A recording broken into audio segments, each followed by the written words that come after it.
Olá, hoje vamos falar sobre as vacinas de RNA.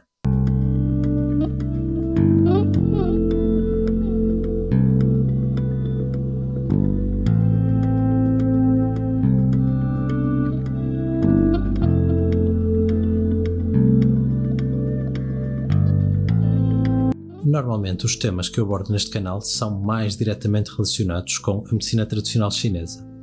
No entanto, sendo que continua a ser um tema de saúde e é algo que é tão importante para a nossa sociedade, eu resolvi abordar algumas questões relacionadas com as vacinas de RNA e tentar responder a algumas questões e abordar alguns erros que tenho visto nos receios que algumas pessoas têm acerca das vacinas de RNA, que eu acho que advém de falta de conhecimento sobre o que é o RNA e como é que estas vacinas funcionam.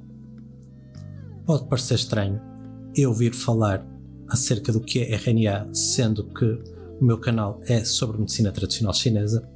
No entanto, o que se calhar a maior parte de vocês não sabe é que, além da minha formação em medicina tradicional chinesa, eu também tenho um mestrado em Bioquímica, tirado na Faculdade de Ciências e Tecnologia da Universidade de Coimbra, e trabalhei na investigação científica durante alguns anos antes de me dedicar à medicina tradicional chinesa. Então, antes de falarmos na vacina, vamos ter que ver o que é o RNA e o que é que ele faz dentro do nosso corpo. Então vamos começar aqui com a nossa célula, em que vamos ter uma membrana celular que separa o interior do exterior e no interior da célula o citoplasma. Estando nós a falar de uma célula animal, certo? O tipo de células que nós temos é uma célula eucariótica. O que isto quer dizer é que há um sistema complexo de membranas dentro da célula que vai formar diferentes organelos. E estes organelos são as diferentes ferramentas que existem dentro da célula que permitem que ela cumpra todas as suas funções. Vamos ter, por exemplo, as mitocôndrias,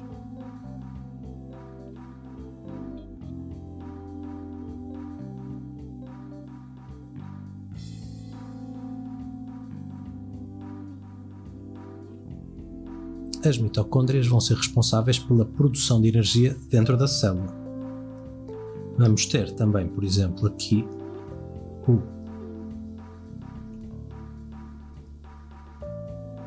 complexo de Golgi, que é um sistema de membranas e sacos que vai trabalhar na digestão celular, também vai ser importante na secreção de algumas substâncias. Vamos ter aqui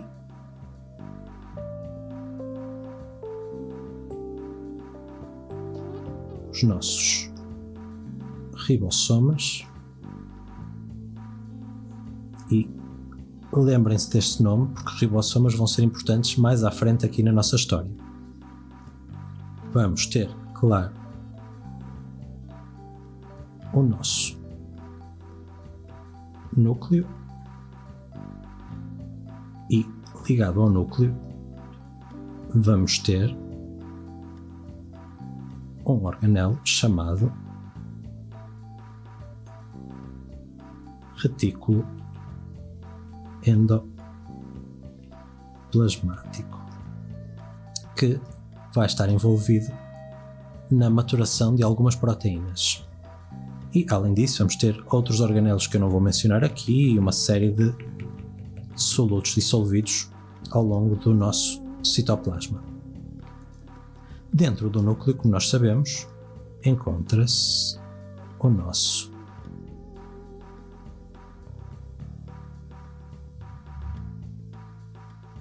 DNA.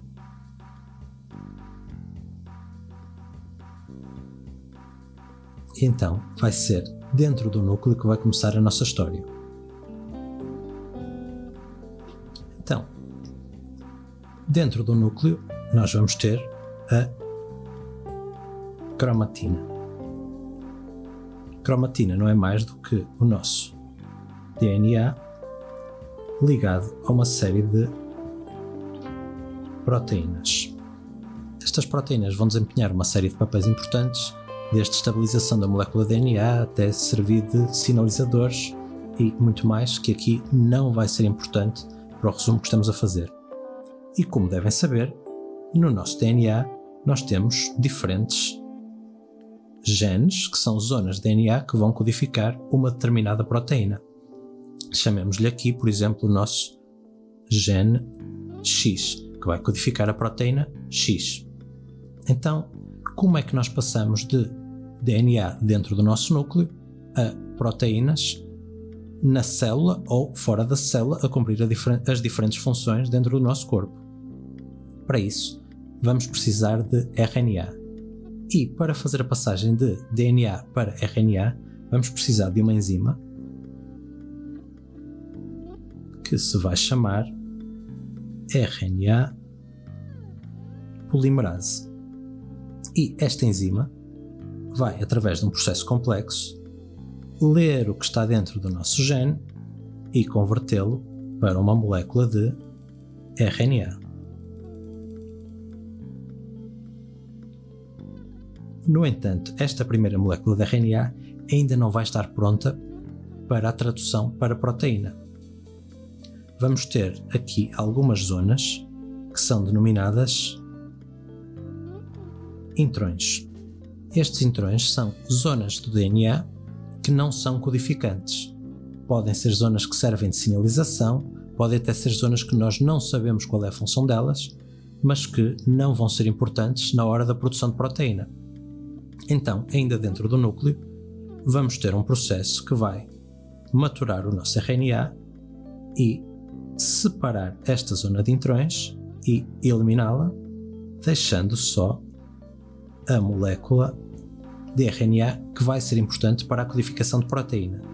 E é esta molécula que nós chamamos de mRNA ou RNA mensageiro. Depois de todo este processo, a molécula vai ser transportada para fora da membrana nuclear e para o interior do citoplasma.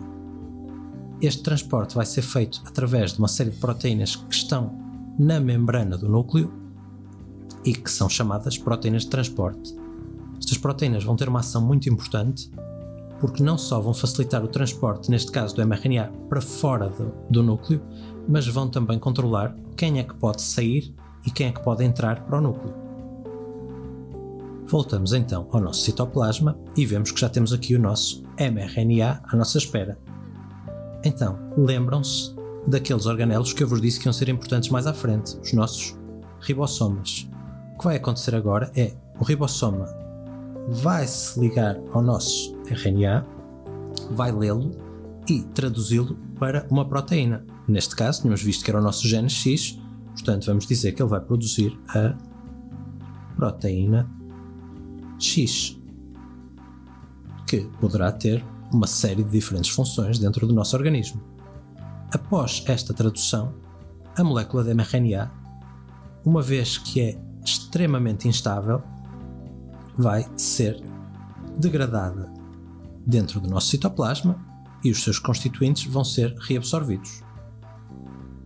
Então, acabamos de ver o processo completo de tradução, desde DNA até proteína, e percebemos qual é a função do nosso mRNA. Vamos então agora ver em que é que consistem estas vacinas de mRNA e como é que elas atuam. Para começar, vamos ter que olhar aqui ao nosso vírus, o nosso SARS-CoV-2, que dá origem à Covid-19, e vamos ver aqui que na estrutura externa vamos ter uma série de diferentes proteínas. No nosso caso, vamos focar aqui nesta proteína que se chama proteína Spike. Esta proteína vai ser importante na forma como o vírus se liga e introduz o seu material genético nas células, mas vai ser ainda mais importante para a nossa história porque, uma vez que é uma das proteínas que está no exterior do vírus, vai ser um dos pontos que o nosso sistema imunitário vai usar para reconhecer a invasão de um agente externo e atuar na sua eliminação. Vamos então analisar agora o que acontece quando tomamos a vacina. Então, após a toma da vacina, vamos estar a introduzir, como já vimos, uma molécula de mRNA dentro das nossas células. O nosso corpo não consegue distinguir o nosso RNA do RNA que foi introduzido pela vacina. Então vai processá-lo exatamente da mesma forma que vimos anteriormente. Vai haver um ribossoma que se vai ligar à nossa molécula de RNA e vai produzir uma proteína. Neste caso da vacina, será a proteína spike que vimos há pouco. Proteína spike. A tal proteína que era importante para o vírus conseguir ligar-se e entrar nas nossas células, mas que também ia ser útil para o nosso sistema imunitário detectar o próprio vírus. Ora, esta proteína, quando o resto do vírus não está presente, não vai ter qualquer atuação sobre nós. Portanto, vamos ter o benefício do nosso sistema imunitário começar a reconhecer o vírus sem precisarmos de ficar doentes. E é assim que a vacina de RNA vai funcionar na defesa contra a infecção do nosso coronavírus. Espero que isto tenha esclarecido algumas das questões e vou só abordar agora uma das questões que me deixou mais preocupado ao ver algumas pessoas que tinham receio da vacina, que era a ideia de que estamos a introduzir um material genético externo no nosso corpo que poderá de alguma forma alterar o nosso DNA, e agora eu vou-vos explicar porque é que isso é completamente impossível. Ponto número 1. Lembram-se que eu vos disse que a molécula de RNA é particularmente instável, ou seja, após a sua tradução para proteína, ela vai ser muito rapidamente eliminada. Ponto número 2. Lembram-se que o nosso DNA está no interior do núcleo e o nosso mRNA neste momento está no citoplasma, portanto fora da membrana nuclear. Para ele poder atuar sobre o nosso DNA, mesmo que não fosse degradado, teria que de alguma forma entrar dentro do nosso núcleo, o que é impossível. Mesmo que, por alguma arte mágica, este mRNA externo conseguisse voltar a entrar no nosso núcleo, para conseguir de alguma forma alterar o nosso DNA, um processo chamado recombinação, em que teríamos outro material genético a ligar-se ao nosso material genético, é impossível de acontecer entre RNA e DNA. Esta recombinação apenas pode acontecer entre duas moléculas de DNA. Portanto, de alguma forma, o nosso RNA teria que ser transformado em DNA. Para isso, precisaríamos de uma enzima que se chama transcriptase reversa, que é a mesma enzima que é usada nos RT-PCRs, daí é que vem o RT, transcriptase reversa, e que vai conseguir converter mRNA em DNA. Felizmente, nós não temos essa enzima nas nossas células, portanto, mais uma vez, a recombinação é impossível. Espero que com este vídeo tenha conseguido passar, se bem que de forma simplificada, o que é o mRNA, qual a sua função no nosso organismo e como é que funcionam as vacinas de mRNA. Eu fiz este vídeo porque me apercebo, através do Facebook, de comentários de algumas pessoas, que há uma série de receios acerca das vacinas que são infundados e se devem, no fundo, a uma falta de conhecimento de como é que as vacinas funcionam neste caso. Não entrei intencionalmente a fundo na questão da segurança da vacina, porque não era o objetivo deste vídeo, e porque há fontes melhores para analisarem a segurança das vacinas. Deixo-vos só com o conselho de ouvir o consenso dos especialistas. Há imunologistas, microbiólogos e epidemiologistas que passaram a vida inteira a estudar estes temas e que nos trazem informação com base em dados concretos e reais. É também importante lembrar-nos que a vacina é algo essencial para que consigamos atingir a imunidade de grupo e, eventualmente, sair desta situação de pandemia que nos está a afetar a todos. Portanto, se vos for deixar apenas com uma ideia depois de todo este vídeo, ouçam o que os especialistas têm para nos dizer e tentem ao máximo analisar as fontes que estão a seguir, porque às vezes um post no Facebook pode parecer extremamente credível, mas não ter por base factos reais. Este vídeo foi um bocadinho diferente do meu habitual, mas se gostaram não se esqueçam de deixar o vosso like aqui em baixo e claro, se gostam do tipo de vídeos que eu publico, não se esqueçam de subscrever ao canal, ajuda ao crescimento da nossa comunidade e os vídeos chegarão em primeira mão a vocês.